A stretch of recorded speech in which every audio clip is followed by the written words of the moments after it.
There are a lot of pianists who play incredibly beautifully on all sorts of instruments with wonderful tone quality, but to have a personal sound, almost like a singer that has their own unique voice quality tone, that you would recognize. Stay cold, or you will just immerse yourself into everything he created, and it will never be enough for you. Those brilliant examples of incredible devotion and long career of outstanding performances. Who likes to make surprise appearances incognito at their concerts.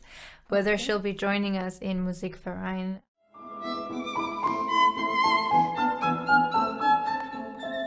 Hello everyone, and welcome to the newest episode of What's on Vienna, your immersive guide into sometimes overwhelming world of classical music and arts events in the city.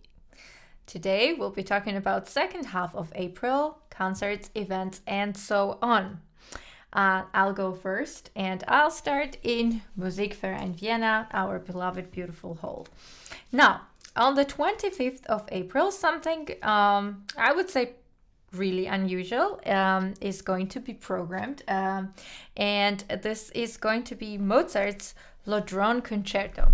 Now, for those of you who might not know this, Lodron Concerto is a very rare work written for 3 pianos. So it's a triple concerto for the same type of instrument. The reason for that is because it was commissioned by one of the patrons of Mozart from Salzburg, Madame Lodron, I hope I'm pronouncing that right, maybe not, who ran one of the fanciest salons of Salzburg at the time. And she herself was a very good pianist. Her older daughter was also a very good pianist, and the second youngest daughter, not a very good pianist. So he wrote a piece for 3 pianos with like 2 first parts that are really virtuoso and difficult, and the third voice less of a challenge. Then after many years later, he decided to perform the piece again himself and rewrote it for 2 pianos. And that version is considerably harder and much more challenging for the soloist. I have personally never heard the piece performed live, and it is going to be performed by English Baroque soloists together with the very, very famous piano duo of the Labèque sisters that have been around for a while now. And they'll be joined by Jean Rondeau, a young harpsichordist who also happens to be pianist. I believe that they will be playing modern pianos, but I don't know, and I couldn't find the information about that. So this will be a very curious concert. Labèque sisters are sometimes known to wider audiences because of their friendship, long-time friendship with Madonna, who likes to make surprise appearances incognito at their concerts.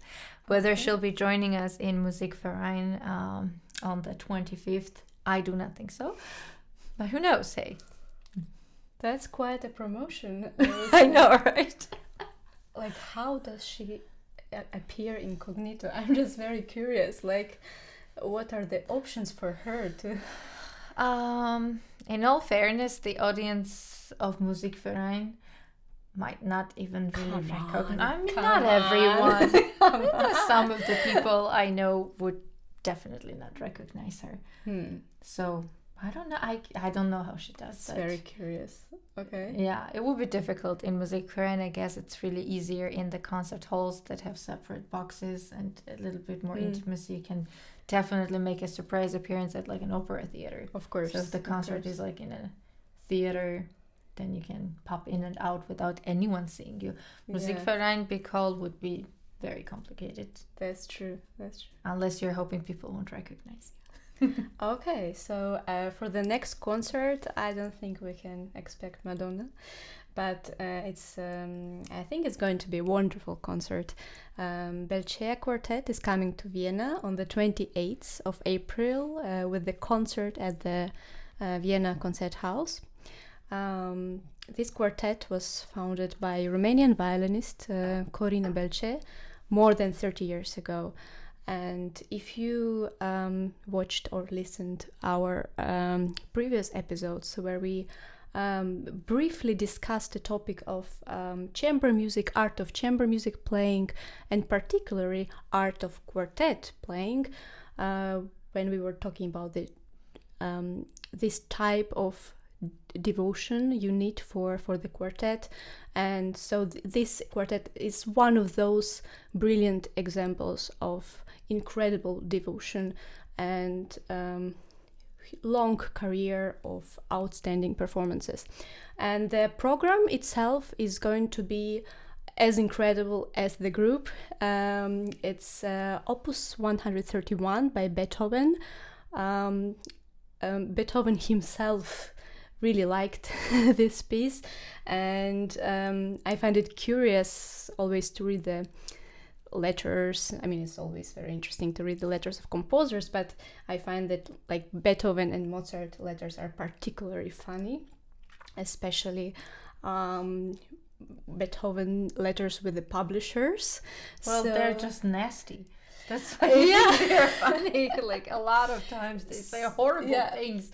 That's true. Okay. It's funny. So this the works are so sacred and monumental and absolute and almost like religious in a So some of the letters are very down to earth. No, like Mozart is just in all of his letters to his father making fun of everybody who plays keyboard instrument and saying that one of his, believe signature phrases is that he went to the concert and almost died laughing. That's what he writes about like 90% of people. Did it happen to you actually that you would almost die from laughing at the concert? No. Never. I That's would think never so. the emotion. Yeah, I can imagine different scenarios, but laughing is very particular, no? Like, I mean, yeah. who knows what was going through his brain, but he loved sharing yeah. that with his father. I think that's also really interesting that they would gossip Of course. about that. Okay. But he would report after every single concert. Yeah. Sorry to interrupt. No, it's a beautiful input. So, the publisher apparently requested a work from Beethoven, and he was it was very unfortunate that he used the word original in that request. So when Beethoven wrote this quartet and sent him the work, he wrote that this is a piece with stolen parts from everywhere, and apparently publisher didn't understand I don't know. I mean, he didn't remember that he made this remark. So Beethoven had to explain to the publisher that he was offended by his remark, Of course. by his request of original work. So he felt like he needed to somehow specify that it was stolen from different other pieces. Isn't there a similar story with the Diabelli Variations? What do you mean exactly? All of the famous composers at the time were contributing to this charity project where they would write short pieces on this theme, and they would be published, and then the money raised from selling the scores would be given to the widows and the children, orphan children of from the Napoleonic Wars. So like the widows of the soldiers and their children and orphaned kids. And everybody had to write like super short pieces. That was like the whole idea. And when it came to Beethoven, he wrote the longest piano piece in existence. Out of spite. No. Yes. Oh my god. Yeah, so now you can sense a bit more of his personality. But let's go back to the serious topic. So this is incredible work. I mean, this is really one of the greatest chamber music pieces. And Schubert, when he heard this quartet, he said that, how can we say anything after this was created? And he even requested, he asked to play again this piece, and he died one week after, so very late in his life. So back to the concert. So beautiful program, incredible quartet, highly recommended. I will go next, and I'll go back again to piano repertoire. On the 26th of April, the one and only Martha Argerich is going to be at the Wiener Konzerthaus with Wiener Symphoniker, not your favorite Philharmoniker, but with Symphonikers. And she's going to be performing Beethoven's Second Concerto. Now, Beethoven's Second Concerto is not one of my favorite piano concertos or not my favorite Beethoven concerto, but every time Martha plays, you kind of have to go listen. Martha Argerich is now, I believe, 83-ish years old, and she has a splendid career that spans obviously decades. Her stage presence, but also her command of the piano, and also particularly the tone, the color, the sound that she's able to extract out of the instrument is really unmatched. This is very unusual for pianists. There are a lot of pianists who play incredibly beautifully on all sorts of instruments with wonderful tone quality, but to have a personal sound, almost like a singer that has their own unique voice quality tone, that you would recognize amongst anyone, that almost doesn't happen ever. And this is definitely what Marta has. And I hope she does not retire still anytime soon, despite her age. But still, if you have a chance to go, do catch her, hear her live, although her recordings and her catalog is absolutely exceptional. Still, experiencing her live is absolutely amazing. And the next piece on the program is Schoenberg's symphonic poem, Pelleas and Melisande. Now, this is a very interesting piece. It's written according to the text of Maurice Maeterlinck, the Belgian writer. And it so happens that 4 of really great composers have written either music to the theater play or a symphonic poem or an opera. So probably the most famous that kind of a lot of people know is the Debussy opera. And at the time when Schoenberg was composing this work, he was unaware that Debussy was working on the opera.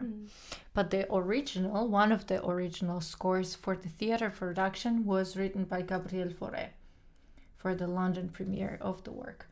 And the 4th composer who also wrote music for this piece, theater performance, is Sibelius. Isn't that crazy? So Debussy, Fauré, Sibelius, and Schoenberg all have a work called Pelleas and Melisande. So I think it's definitely worth checking out Schoenberg's version of the piece. And speaking of Schoenberg, we saw quite an interesting event. It sounds very interesting at the Arnold Schoenberg Center. It's a seminar. It's going to be online, so it doesn't matter if you're in Vienna or not. From everywhere, you can register and listen to the lectures. So it consists of 6 units, 6 lectures. It starts on the 29th of April. The topic is Schoenberg's creative processes, history, culture, and technologies of thinking. The professor is Joseph Auner from Tufts University, and he has multiple publications on Schoenberg, on the Second Viennese School. I think it might be very interesting and very accessible for anywhere in the world. It's a collaboration between the Research Center of Arnold Schoenberg Center and the University of Music and Performing Arts in Vienna.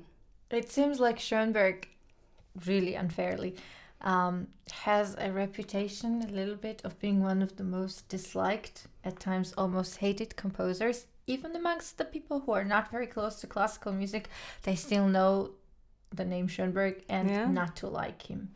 So if you are one of those people, maybe this series of lectures is going to change your mind, because that's definitely unfair. Yeah, of course. And actually, by all the pieces we mentioned today, they were all composed before the big transformation and the revolution in music that he created, which so is they're basically late romantic works. Basically, yeah, but some of those were still scandalous, but yeah, I mean, there is nothing to be fearful about. We don't only talk about music on the podcast, so we wanted to bring to your attention something that maybe some of you don't know about. So Vienna city owns many museums that are part of the Vienna City Museums. And if you check the calendar of the events on the website of Vienna City Museums, you will see that every day, if not more than once a day, you have incredibly interesting events, be it lectures or guided tours or presentations on all sorts of topics that are obviously related to each thematic museum. A lot of these events are in German, but not all of them. Some of them are still in English. A lot of them are free, some of them have a very small cover fee. And of all the ones that we saw for the second half of April, we highlighted 3 that we thought might be very interesting. One of them, on the 19th of April, is a guided tour of the Otto Wagner Church in the former psychiatric hospital in Vienna, so a little bit on the outskirts of the town in picturesque location. That church is stunning, and it is the first example of a modernist church, one of its kind, absolutely. It was specifically built for the location, for the psychiatric hospital ward. It's covered in gold and everything which you associate with modernism and Otto Wagner. So I think that this guided tour can be very, very interesting. These tours and lectures are generally quite short. They are between 40 to 60 minutes, nothing of a huge commitment. Next one that I thought completely different world, could be very interesting, is Johann Strauss, the King of Waltz's apartment tour on the 20th. He used to live for a while, for 11 years, in an apartment in Praterstrasse, close to Prater, very fancy, nice apartment building that has still a lot of his furniture, and I guess the tour will just focus on his daily life and how they lived as a family with his wife there. Could be something. And then on the 24th of April, another more outdoorsy guided tour is called Spotlight on Vienna Underground City Archaeology. So that one will be talking about excavations and archaeological findings starting from the Roman times, then medieval times, and then they are focusing a little bit on cemeteries. I'm not sure if that's really for everyone, but could be very, very interesting. This one is on the shorter side. It's like 40 minutes.